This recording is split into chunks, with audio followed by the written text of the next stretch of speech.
National Fire Radio. Hey everyone, welcome back to the National Fire Radio podcast, where we are releasing daily episodes Monday through Friday. Conversations with people that are in love with this job. We talk about the highs and the lows and everything in between. But if you're here listening and part of the National Fire Radio community and you're checking out this podcast, whether it's your first episode or you're all the way in on 100 and something episodes by now and you're bought into it, we appreciate you. We appreciate you being part of the community and constantly coming back and listening to the podcast. Welcome. Enjoy the word. And for us to be able to do this and deliver this to you every day, we need the help of some sponsors. And these sponsors are partners where we do collaboration work, and they allow us to put forth great content with great guests so that we can keep pushing this job forward. So before we hop into the episode, a quick word from some of our sponsors. Our first sponsor of the podcast, Taylor's Tins. Taylor and his crew have been manufacturing helmet fronts, aluminum helmet fronts, since 2017. Over 200,000 plus shields have been manufactured by Taylor and his crew. Custom helmet fronts shipped within 24 to 48 hours. Whether it's one piece to a 500-piece department order, they'll get them out under 2 days. They're doing incredible work, 100% customizable product. Their product is top shelf. Not only are they doing aluminum helmet fronts, they're doing gas cards, playing cards, keychains, medical cards, and charts. Pump charts, street signs, custom signs, banquet awards, you name it, they're doing it. Go to taylorstins.com, and if you do order, use this promo code NFR sent me, all one word, NFR sent me, and you'll get 15% off at checkout. That's because we have a strong relationship and friendship with Taylor from Taylor's Tins. They've been a longtime supporter of the National Fire Radio platform, and I appreciate their support and friendship. Without further ado, the daily episode. Hey everyone, Jeremy, National Fire Radio. Welcome back to the episode today. Today is going to be straight fire. And I mean that in a lot of different ways, but the guest today is retired Atlanta captain Danny Dwyer. You might know him as Danny Would Go. He became thrusted into the national spotlight because of a grab that he made back in June of 2019 under heavy fire conditions. We're going to get into that, but the intent of the conversation today with Captain Dwyer is talk about what came from it. And it's hard sometimes when in the fire service you go doing your everyday job, but the topic or the situation thrusts you into a national spotlight without your want or need or desire to be there. And Danny, welcome to the show. Thank you for joining me today. I truly appreciate this, and I've just enjoyed my time already talking with you even before we hit the record button, man. Thanks for joining me. Thank you, Jeremy. I really appreciate the call, man. This should be a good one. I really can't thank you enough for giving me the shot. 100%, man. And but your message is super strong. I've seen you talk elsewhere. I've read a lot of articles. I've done some homework and so on. We have mutual friends. This is really the first time you and I've really had a good chance to really rap and learn who each other are. But I think you bring forth a tremendous message. And, we were just chatting about a couple things before I hit the record button. And I'm like, all right, stop talking. We got to get going here because there's so much, to talk about here. I don't want to dwell just on the fire, right? In June of 2019, Good. you were assigned to an engine company, I believe, at the time, right?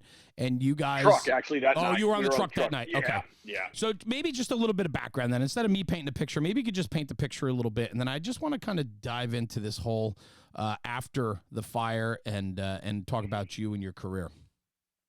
Okay, so just a brief overview. I was covering ladder truck that night in Northwest Atlanta. We were dispatched for a house fire just before 1 o'clock. While we were en route, we came back with possible entrapment. Engine company arrived first, had heavy fire out the Bravo Charlie corner on a one-story brick on a basement. Nothing much to it at the time. Did have a confirmed entrapment after the captain did a 360. We were assigned interior search by the first arriving incident commander and then the first arriving battalion chief as well. Pushed in right behind the engine, made a quick search, found the victim about 15 feet inside the front door. Unfortunately, due to some fire conditions changing, she expired shortly after we pulled her out of the house.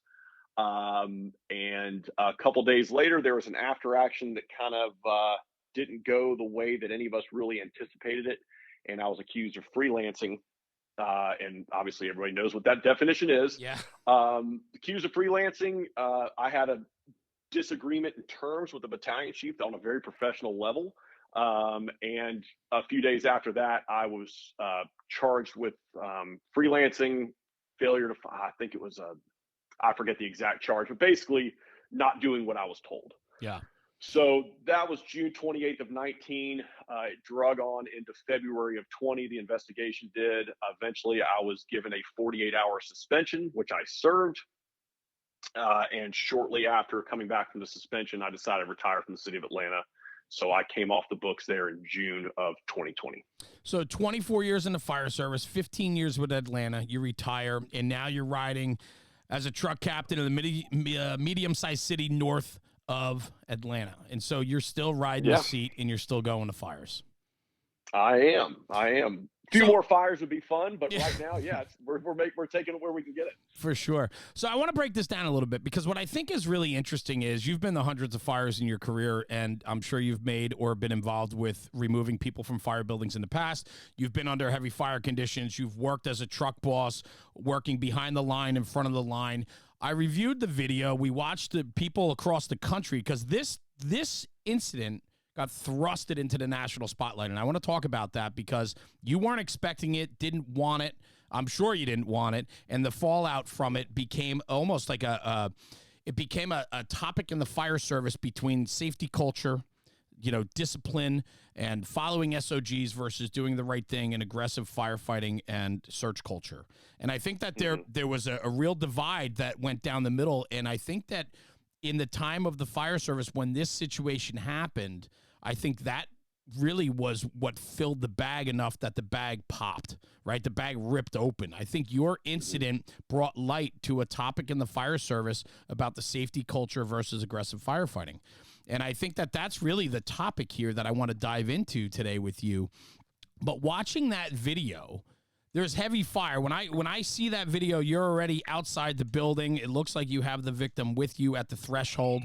And I watched that line being pushed, coming back out. So did that line go through that front door, and then they're hitting fire behind them as they made the push in?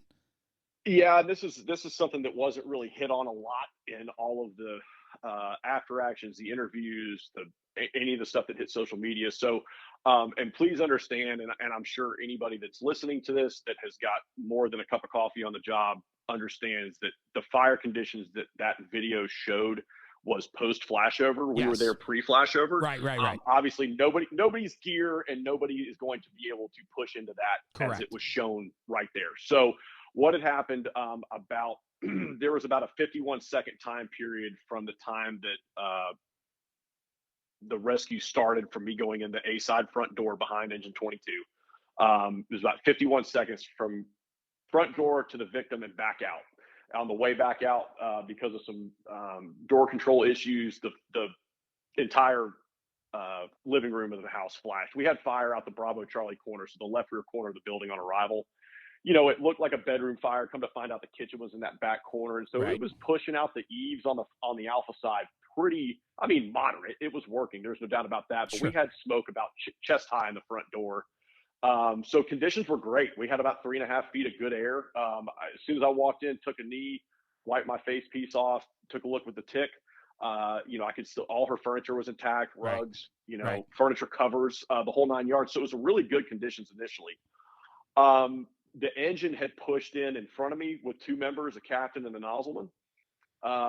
I don't think because of what we now know as flow path, I don't think they saw the fire issuing down the Bravo side of the house. So when they pushed in, they went straight down a hallway, took a left, and were heading towards that back left corner.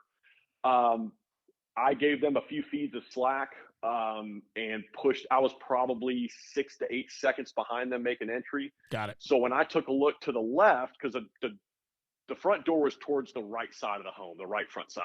When I took a look towards the left, there was some fire rolling around a cased opening. Come to find out later, it was coming from the kitchen down the Bravo wall through the dining room and starting to curl around into the living room. It was headed back towards the front door, of course.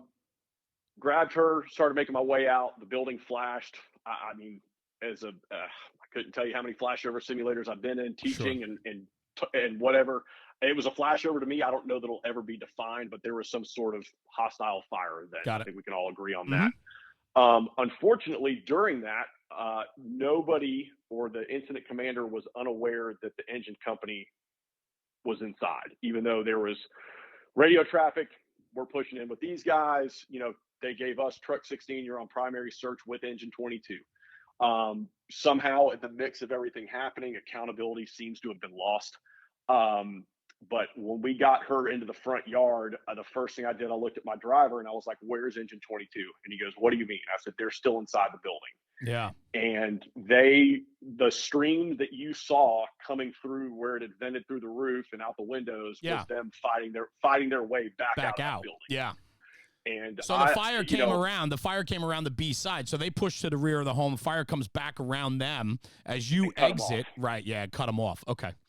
Got it. And I wish I could have sent you, and I'll send you the pictures, but it burned off probably about a 12-foot section of key combat hose. It burned the outer jacket completely off. Oh, no kidding. The only reason those guys are still here today is the nozzleman did a fantastic job. He left that bail wide open. Nice. And he had a very, very seasoned captain with him. It's probably one of the best firemen I've worked with. Yeah. And if it weren't for those, I mean, they were very lucky. Yeah. And I'm very thankful that both of them are still here. The captain just recently retired. He and I ran together for a number of years, a bunch of good fires together. They were at the engine company, a single house about 2.5 miles from where I was assigned at 16 at the time. And yeah, very lucky, very lucky. Yeah, the reason why I bring this up and the reason why I wanted to paint that picture, right? Because anybody that can Google this after we're done talking, after they listen to this episode, they're going to look. And when you think about all the discipline that we're going to talk about that came down and then life after that and so on, when you look at the fire conditions on that video, all you see is post flashover. So you're thinking, did he actually belly in under those conditions to make, like, what was the situation? So I wanted to make it clear for the listeners that might not be overly familiar is that you had workable space, livable space, survivable space that you searched, made a grab, and exited the building with the victim. Because, looking at the very short video that's on YouTube and online, it paints a very different picture than what you and I just talked about. So that's why I wanted to set the stage so people really understood what it looked like. So after all that, you do what you do every single day, right? And then you get penalized for that, right? It comes down to, a career of fighting fire, providing, services to the communities that you ride in, protecting your own brothers and sisters. And then you get jammed up because of something that you think you did right. And you did do right. Tell me about that process a little bit. How do you compute that? Like, how do you break that down and go, man, am I wrong? Like, did you have any self-doubt? Let's start there. Did you have any self-doubt? Okay, good. Never. And at the end of the day, this boils down to a cultural thing within the fire service itself, where, there's safety and nobody wants to lose a guy. God forbid. I hope I never have to write that letter, make a phone call. Like, I don't, I want you to come back with your fingers and toes and no scrapes and bruises. I don't want to deal with that. But at the end of the day, we are all taught from day one to extend measured risk, and I hate the whole risk management, safety profiling and survivability profiling, but people lean on that too much. And, I'm sure there was some negative stuff, publicity put out there. I tried not to look at any of the comments on Facebook and, and I saw a few of them and it was all from guys that, I don't care, I get it. At the end of the day, like this was caused by some, basically, like we talked about before. I didn't take a knee and kiss the ring and say, Chief, I'm sorry for what happened. He accused me of freelancing, and the way that I was brought up is, if you're given a vent assignment to go up to the roof and cut a hole and you decide to take it upon yourself and go interior for a search, that's freelancing. When you give me an assignment to make an interior search with an engine company and I do that, that is not freelancing. Where they got upset about it is my two truck drivers. We're on a 102-foot tractor-drawn aerial, a tiller truck. So I've got a front-end man and a tillerman. And both those guys had to get dressed, get their tools and equipment.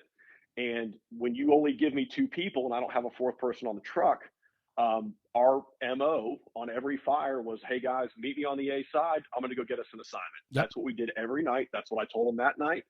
And they did exactly that. They got dressed, and like I said, there was about 50, call it a minute in and out. Sure.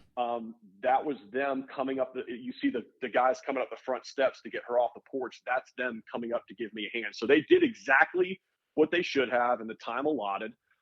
It just so happened that when I got to the front porch, the captain on the engine said, "Danny, you're coming with me. We got to get a search. We got one trapped." I was like, "Hey, Cap, no problem. I'm right behind you." And do I want a 6-month probie to break off from a line and start searching a house that's rocking? No. But given where I feel comfortable and my skill set, my abilities at this point in my career, taking a quick left and crawling 12 to 15 feet in a straight line was not an issue. Right. I didn't make 4 turns, go up a flight of stairs, get lost in some warehouse. We're talking about 1,100 square foot frame. Yep. So that's where a lot of the brass, when we had private conversations with some guys after, and they're like, "Listen, we just don't want this to be a precedent to where these young guys are thinking they can do this." And I'm like, "Well, you just tell them that they can't." That's not, I don't know that I would have made that decision 5 years ago. I hope I'll make it in 5 more years, but I definitely don't think I would have done it with 6 months on the job. Yeah. So I understand their point, but at the end of the day, this got down to some hurt feelings. And because I didn't agree and kiss the ring, I told the chief, I was like, "Listen, we've been friends a long time. I respect you, but I respectfully disagree with this." Yeah. It's not freelancing. And I think the nail in the coffin for me is like, look, if this happens again later tonight, I'm doing the same thing. If the conditions are the same and a successful rescue can be attempted, then we got to give it a shot. That woman was a pillar in her community. I think she was 93, had lived in the same house since the 60s. Her church was within eye shot of the house. I mean, right across catty corner to her home. And, she'd been there forever. And so, not to take anything away from any other citizen, whether they're, homeless or not or anything else, but like this has been a lifelong taxpayer with the city of Atlanta. You give them everything that they deserve. You give them your best shot on our best day. And that was that. Unfortunately, she didn't make it, but you gotta give it where you can. But you did everything you were supposed to do to provide that woman an opportunity to survive. She has blind faith. Our residents, our people that rely on us every single day, have a blind faith that firefighters are there to save and protect them. That's it. Right. And I think what's really important about this story and what you've gone through is the fact that you said that if it happened later that night, I'm going to do the same thing again. And I think that's super important because it speaks to, like you said, you have experience, you have knowledge, you're a truck captain in a metropolitan city, you've been to a lot of fires, you know what you can and can't do, you know your limitations, right? And if you can effectively put forth an effort to make a save or rescue on what they confirmed as an entrapment, and you were able to do it with the conditions that were present, good for you for not falling down on your beliefs and thinking that, you didn't do it right. You did it exactly the way it should have been done. There's no doubt. I don't think anybody can argue with that. I think what it comes down to is it's more of a feelings. It's more of a, we can't set precedent, but you know what? I'm sure shit like that has happened many nights before in Atlanta. And unfortunately, when you're down to minimum staffing, you got to do a lot with a little. And it wasn't, there was a lot of conversation during the civil service hearing where everything, my suspension was overturned in June of this past year. Right. And cleared of any wrongdoing, whatever. I'm no longer there. It doesn't matter. Yeah. 2 years later, 3 years later. Right. It's crazy. Yeah.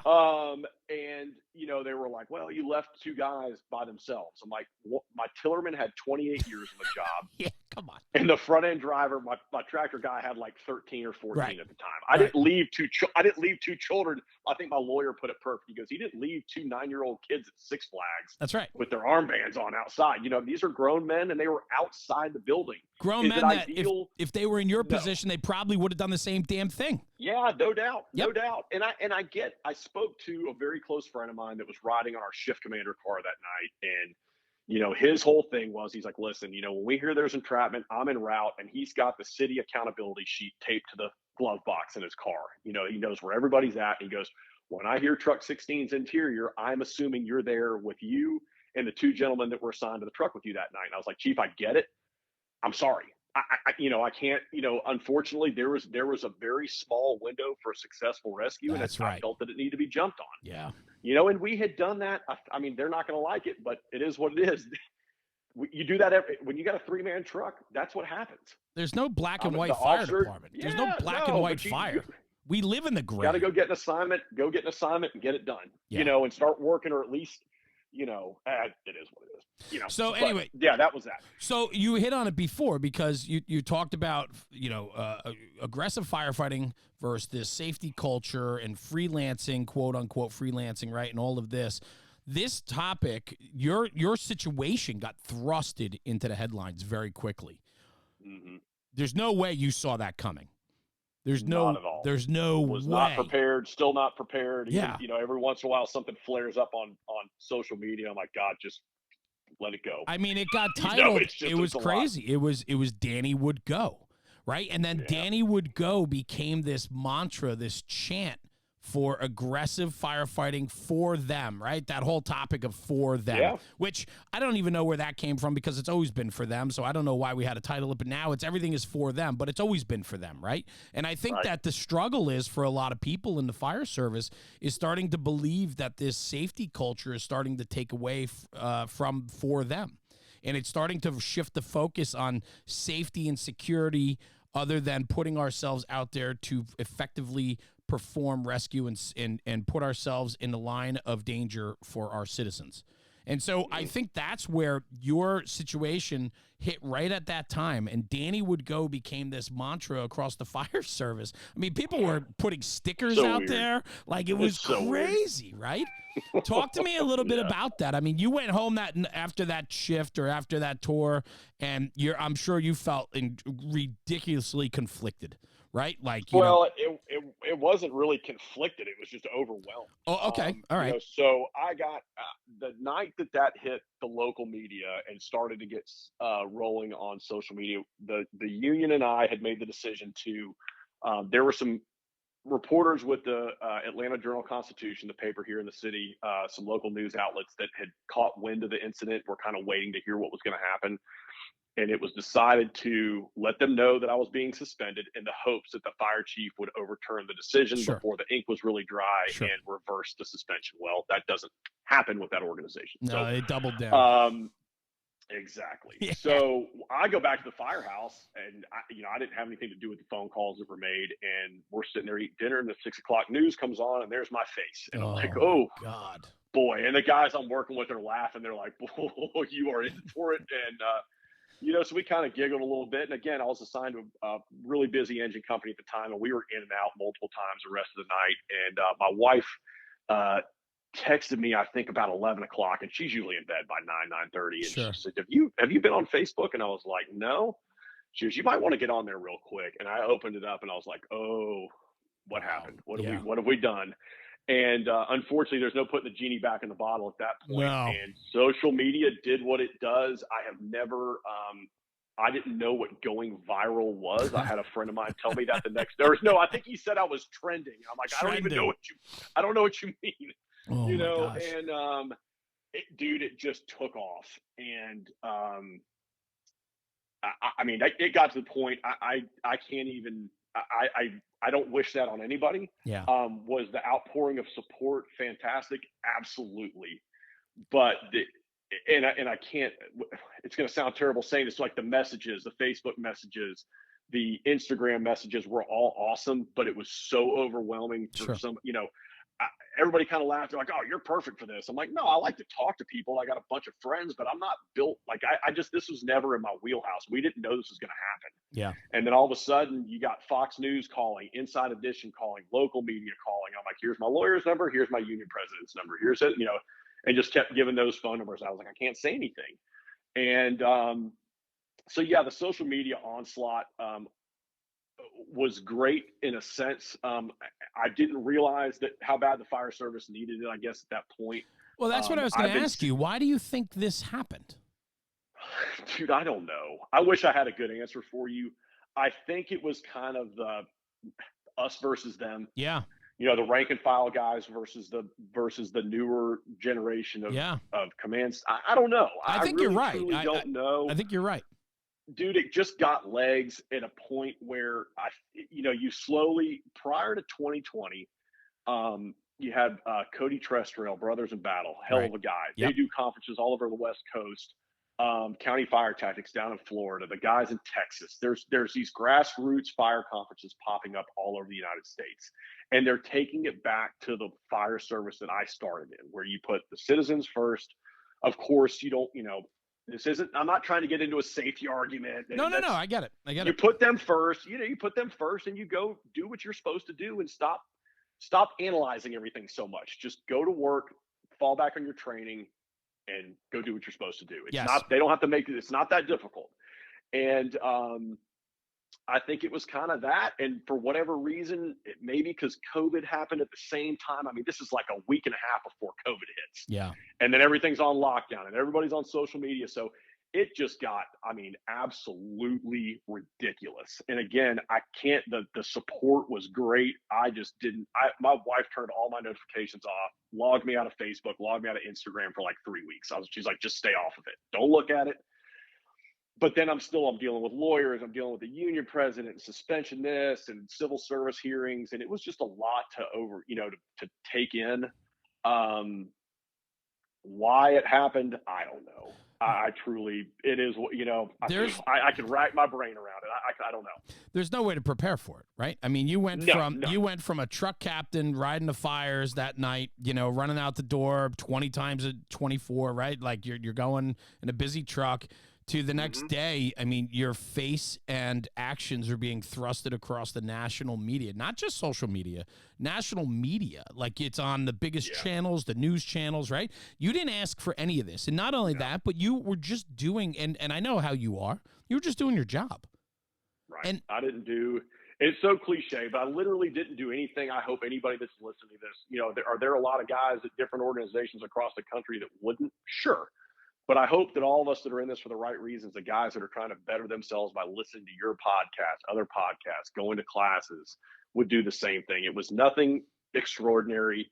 I just somehow or another, for whoever, higher power, whatever, decided that this was going to be the incident, and it exploded. Yeah. And I see the stickers now, and the stickers, a guy that made the stickers, he donated an unbelievable amount of money to Metro Atlanta Association of Firefighters Conference. Awesome. Which was great, but if I see another one of the stickers anytime in the near future, it just kind of drives me nuts. And I appreciate it, but I'm like, man, it was nothing. The biggest thing at the end of the day is, this poor woman lost her life. Unfortunately, she's got family in the fire service in Georgia, so there's that connection. And it just, every time it kept getting rehashed, you're picking a scab. Yeah. And unfortunately, the organization, the City of Atlanta Fire Department, took a beating in social media, and they didn't deserve that. There's guys there. There were 3 people that I think deserve that, and unfortunately, there are a lot of guys there, I'm sure, that I am friends with, was friends with, whatever, that probably disagree. I know a couple of them disagree with what happened, and thought that there was motives behind it or whatever, and that's fine. We've had our discussions and everything's cool, but the organization took a beating, and I hate that, because there are people there currently, there are people in recruit school currently that don't know me, that don't know anything about that fire, that are just excited to be there like I was when I went there. And I don't want anything else. People made a bad choice. A couple people dug in their heels, but the rank and file, 99% of them would do it again. They do the same thing, and they didn't. This was not their cross to bear, unfortunately, and they kind of got dragged through the mud. And I wish that hadn't happened. Yeah, I thought something really interesting too that you said before too is doing the right thing is doing the right thing. And you said there was a moment where you probably could have made this all go away. It could have been a slap on the wrist and move on, but you weren't willing to allow yourself to put yourself in a position to not be who you are and true to yourself, right? Like, how do we, right? You said, how do we always tell them to do the right thing if you don't do the right thing? Or how, if you sacrifice your values up front, what does that mean for the next guy in line? Will he be expected to do the same, right?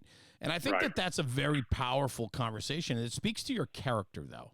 And I'm just curious, here we are almost 3 years later or almost 4 years later now from Right. that fire. You retired in 2020. You have time to kind of reflect. The dust has settled. You've been vindicated on the civil service panel, right? That they found they Yeah. overturned that, which is some vindication for you, at least in the legality side of it, right? And it doesn't tarnish your career as badly because this has happened. It kind of vindicated you that you did what you were expected and supposed to do. But the dust has settled now. What does it look like for you? Like, what did this do to you in your fire service journey? I mean, you love the job. You still love the job. I do. We were talking about Still it before, and we're going to get to where you are today. But it had to be a very bumpy road for you. It was, honestly, I had a conversation with my wife, ran some numbers. I'm like, can I step away from this completely at this point? Like, I kind of, you know, I had been, I guess it's probably 2014. I think the slowest engine I'd been on at that point was about 3,800 runs a year, right when I got promoted to lieutenant. Went back to close to 5,000 engine, another 5,000 engine, and then close to another one as a captain. I was exhausted. I had a little girl. She's Sure. now 5. She's, Nice. she was a year and a half, 2 years old at the time. And, all she wants to do and doesn't care daddy's tired on a Saturday morning. That's right. And that was beating me down a little bit. And, part of me, I've had this conversation several different times in the last couple of years, but like everybody I know, like these guys raised 4, 5, 6 kids on the job doing the same thing. Mm-hmm. And I remember my buddies like, we all had kids, we all had newborns at home. Get up, get off your ass, kind of thing. But yeah. Could they have done it better? Would they change it if they could go back and do it again to be a little bit better rested? And that's kind of where when I started wrapping all that into it, I had an opportunity to take a job in another department that I needed some time to think about. Yeah. And so I had a torn ligament in my elbow. I got fixed. I had to have 6 weeks off for that. So I burned some sick leave, got my elbow fixed, did some reflecting. I was home with my family. My wife was out of school because of COVID. My daughter's home. So like literally spent 6 weeks with them every day in the spring of 20, trying to figure out what I was going to do. And when, everything kept pointing to take this other position. Sure. And, I never wanted my career to end in Atlanta the way that it did. For personal reasons, financial reasons, and I love the city. I loved being a fireman downtown. That's still who I am. I loved it. I wouldn't trade. If you would have told me the day that I started in the fire service that my path was going to go this way, yeah, I'd do it again in a heartbeat. All of it. Yep. Are there some changes I would have made? 100%. But for overall, I would take 99% of it over again. And so it took a little bit of thinking and some time. When it came down to it, if I was single and didn't have a family to support, and the selfish me would have wrote it out, and I probably, it took 2 years to get it overturned. So I would have had to deal with that and the financial implications from that. Sure. But if it wasn't for my family, I probably would have stuck it out. But I had a really good opportunity. I told you a little bit ago, a friend of mine basically threw me a life ring that I didn't know I needed. He was like, come on up here, rest. Let us, you deserve to be taken care of. You've proved your point. You've done your time downtown. Come take it easy. And that was the decision that was made at a family level, professional level. It is what it is. I get it. But it had to happen. It just got to that point where it was time. Yeah. And I don't regret that one either. I did for a long time. Like, man, did I make the right decision? Should I stuck it out? And it's just, when you really sit down and start looking at the brass tacks of it and weighing the pros and cons, it was far and away the decision that needed to be made. Yeah. Do you feel that leading up to you finding that soul searching of being home for those 6 weeks while you're fixing your elbow and spending time with your kids and so on, did you have, or do you have any resentment, or did you feel that the system failed you in the department that you truly loved and you gave so much to? It wasn't. It wasn't. I shouldn't say not then. The biggest problem I had was immediately in the shifts immediately following the fire. Yeah. So obviously tragic incident. That call, I think she was the 7th rescue I had some sort of hands on. in my career. Wow. One of them walked out of the hospital. I mean, it is what it is. Yeah. They're not frequent, Right. Why that one bothered me, I don't know. There's a handful of circumstances that I won't get into that maybe contributed to that. Right. But I was not in a good headspace for a couple weeks after that. And in the midst of it, I was in contact with our EAP, Employee Assistance Program, with a psychologist downtown, and already had a good relationship with her. Was talking, obviously they come out anytime there's a fire fatality, and so going through that whole thing. And I spoke to her one day, and I think it was my second or third shift back, and she's like, "Why are you at work?" I was like, what do you mean?" And she goes, "Well, we gave the guys from Engine 22, we gave them 72 hours off, like decompression time." And I'm like, "Okay." And she's like, "Let me work on this. This is 9 o'clock in the morning, beginning of the shift." Right. I think I left to go home about 8 o'clock that night. And my 3 shifts off to quote decompress, I was getting phone calls every day saying I was being reassigned pending a fit for duty test. Yikes. Then I was going to be put on, I was being charged sick leave and not, administrative leave with pay. Then I was going to be reassigned to training pending a medical evaluation. I mean, every day I was getting phone calls from one chief or another chief saying, "Hey, don't shoot the messenger. Here's what we're being told." And I'll be honest with you, it wasn't anybody's fault. There was no policy for this. They didn't know what to do. The fire chief was out of town. His first deputy was in charge. And I equate it to this. Anytime there's a police officer involved shooting, what happens? They're on desk duty for a couple of days pending an investigation, cool off time, whatever you want to call it. It's no different. Now, why they had such a huge deal, they're like, "Well, we're going to dock you 72 hours of sick leave." Well, I'm sure you're aware it takes like 9 months to build up 72 hours of sick leave. So I'm like, so I was more disappointed when I went back to work. We had our time off. We had to, myself and the 2 members from the engine had to go meet with the fire chief and the ops deputy and have just a little powwow, a 2-hour meeting before they released us back to work. And I was like, "Listen, I just don't want this to happen again. Like, you're supposed to give me time off to decompress, but every day I'm being told I'm being reassigned. I'm going to have to do a fit for duty. Like, y'all were harassing me every single day with different pay stuff." And, again, and the fire chief was, for all of his shortcomings with this whole thing, he's like, "Lou, I'm really sorry. We didn't know how to handle this. We didn't, and I'm like, "Listen, I'm not a policy writing guy, but if you'll give me the tools and the time and tell me what you want, I'll write the policy. I don't want this to happen to somebody else." And they're like, yeah, we're going to get on that. Of course, never heard anything. And I'd be shocked if they ever put a policy in place. So that was more of a letdown than anything else, was just like how they handled it in the 2 weeks post incident. There was another huge, go ahead. No, I was just going to ask, did you notice a change in your demeanor, in your attitude, in your approach to the guys in the firehouse, to your family? Like, I mean, I can't even imagine what's going through your head through all of this, right? Especially when you're sticking to your guns and saying, "I didn't do anything wrong. I would do this again."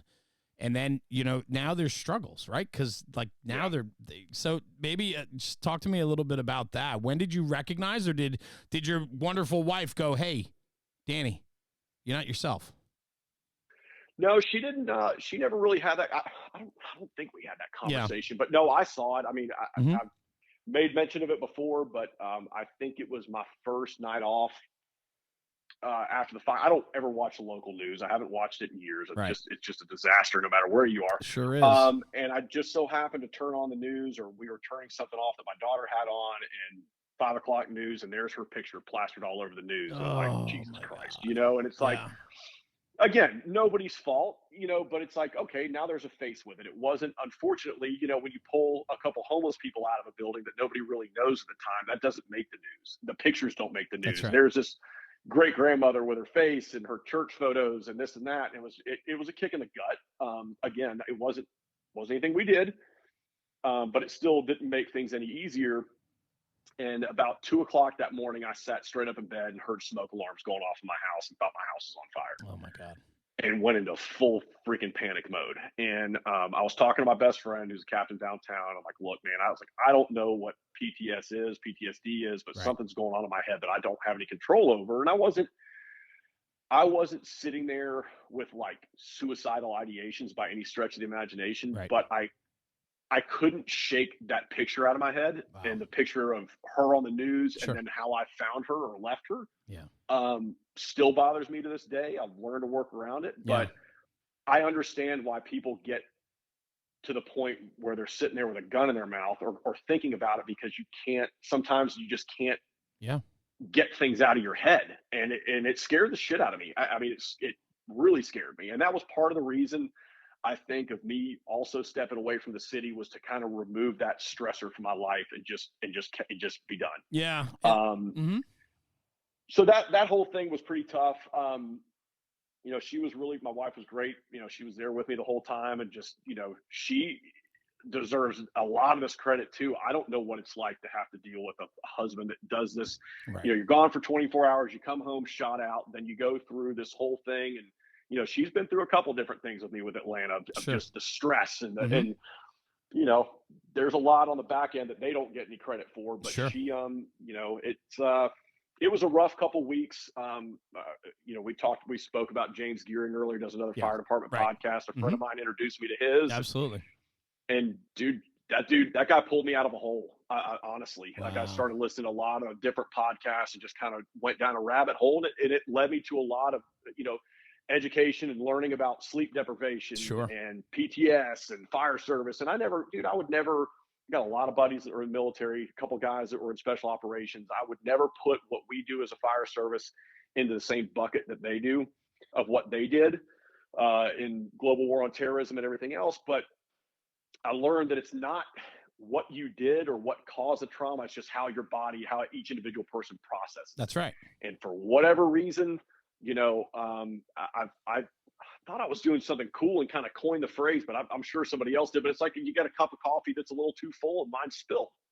Yeah. And now you got to clean up the spill, which is a daily thing still, but you work through it. Yeah. Yeah. Well, I thank you first off for sharing that, because I think that little bit of insight into what you were personally dealing with can certainly, touch people that are listening. And because I'm sure there are people that are going through some very similar struggles or have, and to find their way, and for you to, face it, talk about it, and find your way out of it, I think is very powerful. So thank you for sharing that part of it. When you're home for those weeks with your family, you decide to move on from Atlanta. I'm sure, like you said, man, you were in 15 years. You still had 10 years to go with the city of Atlanta, but you made that choice and you put yourself and your family first. That had to be, I'm sure, in retrospect, it was the right decision, but at the time, I'm sure that was a struggle of your own. Yeah, it's still. It's still. It was. I still like, damn it. I get it. No. I get it. But with that, though, did it give you some of that mental healing that you needed, some of that downtime, some of that refocusing, maybe prioritizing different things in life? Talk to me a little bit about that transition. Dude, it was wild. I went down to my last assignment, cooked the guys steak dinner. Anytime you retire, you cook the guys steaks, right? Yep. Even though I was retiring very young and very early, I still owed it to them. And a good friend of mine, Justin, and I worked, pretty much our whole careers together. Same station, different shifts, bunch of fires together on swaps, overtime. He's still a very good friend of mine. He was covering the engine for me as a lieutenant while I was gone, while I was on sick leave with my elbow. So my last shift, I go down and I'm like cleaning my locker out with a smile on my face. Wow. And I never thought, until you asked me this a minute ago, I remember, and he's just sitting there with this like blank stare. Yeah. Like, I don't think either one of us ever knew that we were going to leave early. Mm-hmm. And he's second generation Atlanta fireman, hell of a guy. And, we're all sitting there and I was like, here, man, here's an extra polo shirt. Here's a sweatshirt, giving away stuff. Cause I'm like, I don't need it. I don't want it. Yeah. And it was like the biggest weight off my back to just not have to deal with, and maybe, a lot of people are like, well, maybe you took the easy way out. Maybe I did.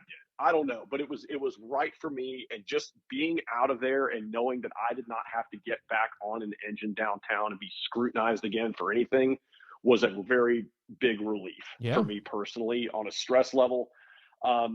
But the funny thing is, on the flip side of that, for the next several weeks, I'm like, damn, did I make the right decision? Of course. As soon as this happened, all the riots kicked off downtown. Oh yeah.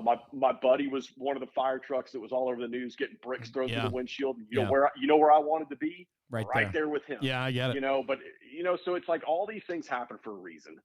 But yeah, it was, the reflection was good. It needed to happen. And then when I got up to the next apartment, um, it was a huge dude. I told everybody, I was like, you laugh.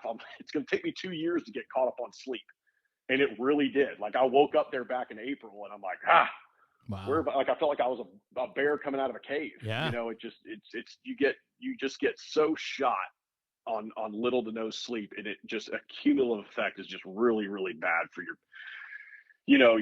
decision making processes, your attitude, your body Relationships, recovery. It just, all of it. yeah, it's a mess. It's a mess. Yeah, So, well, I mean, but you're taking care of yourself. I mean, you yeah, focused, where you spend so much time focusing on everyone else, we neglect ourselves, right? And then over time, when something happens like this, when you kind of circle your wagons and pull in to the middle, you start to reflect on yourself and you realize that you need some self-care as well. And so, and I could only imagine what every time you hear those guys go to a fire, I'm sure your blood pressure goes up a little bit. There's no doubt. But oh, dude, I still listen to him. of If I know course, anything's going on downtown, I of jump on course. Broadcastify and I'm buffing it. Absolutely. No, I get it. But you can't take that out of you, right? Like guys that love this job love the job. And it's nice to see that you still love the job. My concern was, and what I prompted you earlier about was, did you fall out of love with the job? Did you have, when you were going through some of your struggles and healing from all of this, did the job change for you? Because I'm not gonna say that I was chipper, ready to go every single day that I sure. came into work. Did I come in a few times and after 22 years on the job and I'm setting my boots and coat on the floor in the back seat, did I not go, man, what did I make the right call? Yeah. And thankfully I will say this, the fire chief that brought me up there and the company officers that I had while I was assigned there kept me there. If it had been anywhere else with any other combination of people, I probably wouldn't be here talking to you right now. I might be out of the job completely, but if it hadn't have been, the timing was right, the officers were right, the fire chief was right. Like I'm telling you, Yeah. it was a life ring. And thankfully I was able to go up there and reset. There was no and again, I should mention too that I'd worked for this organization about 10 years ago, part-time for about 5 years. Right. So I knew the guys up there. It wasn't, it was like kind of like going to your grandma's house for the summer. I knew Yeah. the guys really well. It wasn't home, but it was going to be home. Like in it, and I got comfortable there. And I truly, dude, I never intended on leaving, and it just kind of, circumstances, things happen. My career's taken a bunch of different turns. I saw some of the guys I originally got hired with when I was 19 years old a couple of weeks ago. They're like, "Are you going to stick around at one place for a little while?" I'm like, "Hey, man, like I would love to go back and not have had this happen, but Yeah. you gotta stick and move, and adjust as necessary." And that's kind of what I had to do. I had to make decisions for myself and my family, and just Well, you mentioned got to keep your feet moving, I guess. Yeah, you mentioned a word to me earlier that sticks out. In the last 20 minutes of this podcast, it's all about resiliency, right? You mentioned the word resiliency and how that word resonates with you. And we don't know. We never know how life is going to play out for us, right? You wake up the next day and something happens and like it thrusts you into a situation, a national spotlight, dealing with all the nonsense that comes with that. Your career is now drastically different than what you thought it was going to look like 22 years ago or 15 years ago, whatever it was. Like things change, but I think it's fun because it's one chapter after another and you get to write the rules in a way, Yeah. I didn't think about it like that, but you're right. Talk to me about where you are today with the job. I mean, are you in the same position? You might not be going out the door 20, 25 times a tour, but thank God. We affectionately joke, but I have no problem. I have entered full gummy bear status a couple of years ago. Gummy bear status. I love that. Man, yeah. I'm telling you, I'm like the soft gummy bear you find in your kid's pants pocket. Like That's I'm not hilarious. even like a fresh gummy bear.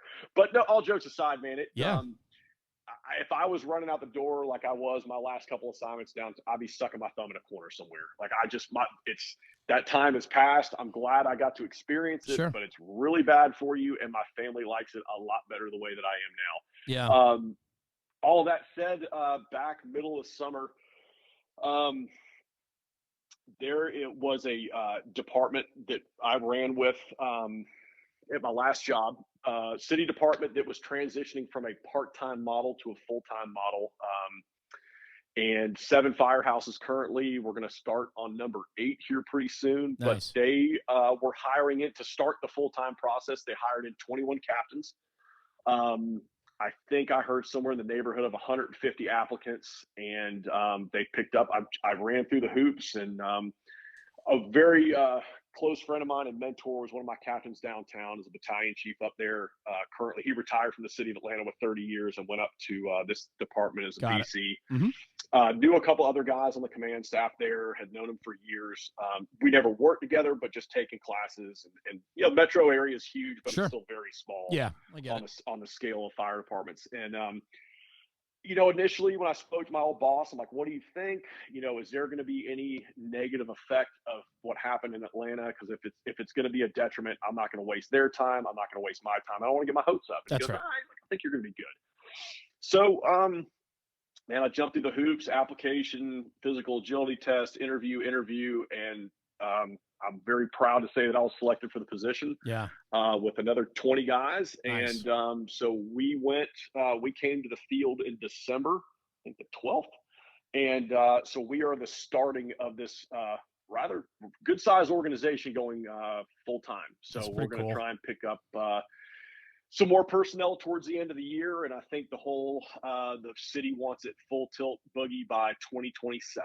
Wow. So it's going to be a pretty monumental undertaking. It's going to be a lot of things happening really quick, but yeah, very happy. I feel reinvigorated in the job again. It's been a long time since I've been excited to go back to work and not dreading pulling out at 5 o'clock in the morning to leave to go to work and seeing a full moon, knowing I'm gonna get my teeth kicked in. Now it's just, you know, it's nice, man. It's a slower pace, but there's still a lot going on. I think it's been a great move. I think what's cool about that too is you're in at the bottom, meaning like you're going to help build a foundation of a you know, an area that is growing, and you're going to be able to put your stamp on that. That's pretty cool, man. I never, you know, until we were sitting there day one and they're talking about building out the organization and fixing policies, and you know, the city of Atlanta it's a very structured organization. Right. Contrary to popular belief, it is a very structured organization with a lot of policies and a lot of guidelines that again, contrary to popular belief, I thrive in that environment. Like I like going, okay, this is what's going on. Let me go over to this box. Let me come down 2 boxes. Here's what we do. Well, it's expectations, right? It's expectations, knowing what they expect from you. Right. Yeah. Exactly. And so to be able to help facilitate that and be, you know, on the ground floor with getting everything, they keep referring to it as a build out, which I think is a really good term, but yeah, there's a lot of stuff. There's no apparatus committee. There's no turnout gear committee. There's no uniform committee. There's no hiring board yet. So it's like, we got to build all this stuff out. And here's the thing too, is like come July 1st, if the budget gets approved, which I have no doubt that it will be, we got to hire 3 more captains, 9 lieutenants, and I think a dozen or so firemen. Wow. So it's moving quick, and I'm enjoying it. I haven't been this busy at work, not running calls, but just doing stuff. Yeah. In maybe ever. I mean, it was just every day. There's always something going on, you know, which I love. I enjoy it. We're not super, super busy. I think I saw the run totals the other day. Our engine was somewhere around 1,300, and I think the truck was about 800 runs last year. Yeah. You know, and the rescue, we've got a rescue and engine truck, air truck, boat. So we got a bunch of equipment that I find we can't get that stuff checked off till almost after lunch. So my day disappears, but it's man, it's been great. The command staff has been fantastic. You know, they give you a lot of leeway, you know, to make decisions and just are like, handle it. You're hired to be a company officer, do it. And I'm like, wow, what a novel concept. What a novel concept. It's been great, man. I'm very, very happy. Well, you know what? I'm drawing some parallels here. And what I think is really cool is, you know, way back when you were sitting in the chief's office in Atlanta and you said, hey, there's no policy on this. I get that. If you want me to write that for you, I'm willing to do that. And you never heard back from them. And now you're in a position where you've gone through a lot of personal struggles throughout your career, highs and lows. but you bring so much experience to a growing, budding department like this who's on their build out, quote unquote. And now you can put your stamp on the build out because you've been through some of it. So maybe you couldn't write that policy, down in Metro Atlanta, but you can certainly make an impact in the department you're in today. And I think that that's pretty cool. Yeah, it's going to be nice. And one thing I think is going to be really cool is you don't have to go with you. Atlanta, um, just turned over 141 years, I think. Yeah. So it's or maybe they got 140 coming up, 141 coming up. But you don't have to, and you've been around the job long enough to know, like, fixing outdated policies, because whether they're just flat out of date or things we don't do anymore, like that, putting that battleship in reverse is really difficult. It's impossible. But to be, yeah, I would not argue that. But to be able to get it right the first time, yes, and between the command staff there and the other 20 captains, the vastness of experience based on departments and years of service is so wide. I think we're going to be able to really knock them out of the park. Awesome. Are we going to win them all? No. But I really do believe, like, I haven't had this much faith in a group of people in an organization in a long time. And I'm sure people are going to, he's drinking the Kool-Aid. That's fine. Maybe I'll be proved wrong. Maybe I'm right. Maybe I'm wrong. Maybe I'm right. It's the most delicious Kool-Aid you've ever been served. Right? So far it tastes pretty good. Damn right. But, to be able to get the policies right the first time, I think is going to be really neat. And to have a hand in that's going to be great. I'm really looking forward to being a part of the hiring process moving forward, to really, make sure that we get the best that we can get, the best we can afford, given, right? That's always a factor. Sure. But it's just a different feel. It's a different vibe. And it's, nothing against, it's a smaller, about a city of about 100,000 people, 10,000 runs a year over 7 firehouses. It's not huge, but it's got a really tight knit community feel. I was very lucky to get assigned to one of the main fire stations that's right in the little historic downtown area. Mm-hmm. I've never been in a station like that was a neighborhood firehouse before. So to have people come up, we've got a really cool museum in the front of the building, and people come by and kids come by and look at the trucks when it's, we're starting to get in some nice weather here finally. And so, man, it's been great. It's awesome. Super busy. Yeah. But overall, man, it was probably one of the best decisions I've made in my career. That's fantastic. I'm thankful for that. And again, if everything hadn't happened in Atlanta, I would not have been able to put in for this, because I would have been, handcuffed by a pension. That's right. So everything happens for a reason, man. I do believe that for sure. Yeah. Let me ask you this, because I want to start wrapping a little bit. We've been going for about an hour. Legacy is important to me. I think about everything that I do and on the daily grind for National Fire Radio, and the content we put out, the people I talk to. It's very important to me that when I walk away from this thing in another 50 years, that the legacy remains, that we did everything we thought we should have and more. We promoted the job. We did the best we could. What does legacy mean to you, and what do you want your legacy to be for your kids and great-grandkids to see?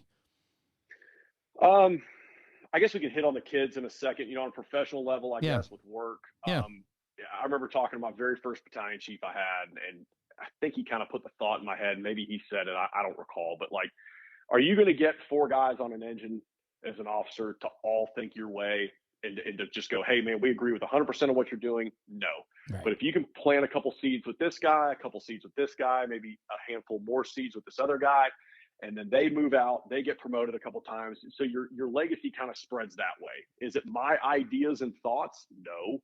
Is it the way that I wash a panel on the ladder truck? No. But you kind of, you just try and plant some seeds with guys and hope that they promote and take that same drive, that same mission, the same thought process, and teach it to their guys. So it's kind of an unsaid thing. I get it. One thing that a very good friend of mine and I have talked about is, with this job, you can have a stellar career, be a legend in your organization. You can do all these things. And the minute you walk out the door, you're gone. Yeah. And they'll put another rear end in your seat with the same rank, and the machine will move on. You step off the ride after 30 years, and the thing keeps rolling. Yeah. And that's hard for a lot of guys that I've seen over the years. One of my captains, like I still see him pretty regular, my old captain, and He's like, man, every time I heard sirens, he's like, it teared me up for a couple of Wow. years because he Yeah. left. He got pensioned out on an injury. He's like, I wasn't ready to leave yet. He didn't have that transition period. Yep. And so, yeah, I think that, you kind of just get a couple guys to think the same way that you think, and then they take it and add on to it, put their spin on it, and give it to their guys when they get promoted. Yeah, I love that. As far as my family's concerned, yeah, I just, again, I hate being cliche, but you just try, do what you say. Don't tell your kids one thing and then you go and do something different. Am I always, the most? Do I follow that rule 100% of the time? Probably not. But, on an overall thing, I like to think that I do. I try to. yes, Do I waver? Do I falter? 100%. I think do. everybody does. We all do. But do what you tell them to do. Be that example. Be the person that you want them to be. Let them see that. Are they going to see your shortcomings and your mistakes? Absolutely. And how you stand up and dust your knees off and move on from that is a huge thing to me. I'll be the first one to tell you, I am not good at that. My ability, I can recover quickly, but I don't always, I sometimes can have a short temper, which is, again, something I work on daily. Sure. But, I try, my little girl's getting older every day, and she keeps equating it. She goes, Daddy, we're one day closer to summer than we were yesterday. That's which is awesome. 100% true. I love that. But she's one day closer to being gone. Yeah. And one day older than she was yesterday. And I don't want her to see, I am trying to correct myself for her before it really, again, I'm going to make mistakes. She's going to see it, but how you pick up from those and That's how right. you move on and That's how you they decide learn to move on. Mm-hmm. That's what I want to convey to, I've got a couple nieces and nephews and, friends' kids. Yeah. We've got a very tight knit circle of friends that we hang out with a good bit. All the kids are under 8. Well, I guess they're all probably under about 12 now. And just try and, be a good role model for them, and try and do the right thing. And again, you're going to falter, and how you pick up from that it says a lot, I think, on who you are and how you manage that. Well, I couldn't ask you for to deliver that any better, because what you just said sums up this whole last hour and sums up who you are as an individual, because you live that every day. Your story you just shared with us today, and how you went through all your trials and tribulations through the Atlanta Fire Department and to where you are today, reinvigorated with the job again. It's how you pick yourself back up and put yourself back on the track. And brother, I can't thank you enough for joining me today, man. What a powerful story.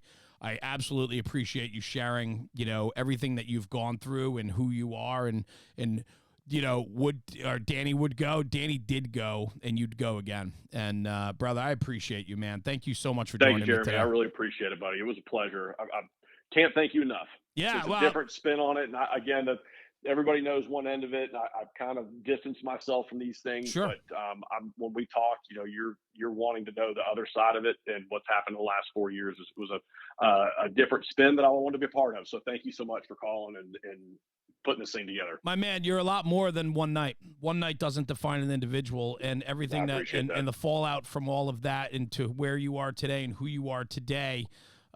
That's the guy that I want to shake a hand and have a pop with. So, brother, I appreciate you. Let's do it. Yeah, we will, for sure. I can't wait. And thank you for spending an hour with me today, man. It's just a blast. And I think a lot of people are going to get a lot of value out of this conversation today. And I think it certainly will help some people. And we went down a couple different holes. And I thought it was a great conversation. So I appreciate you. You're a new friend and brother, and I appreciate you. And I look forward to shaking your hand, pal.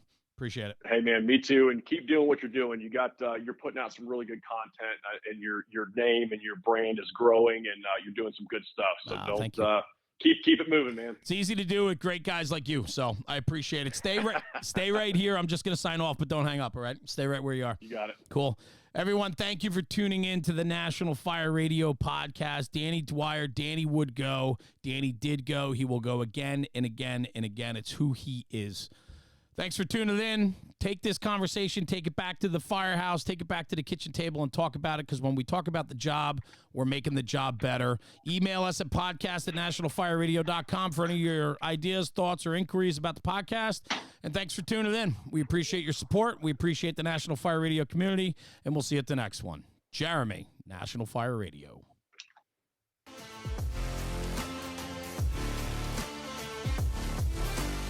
National Fire Radio.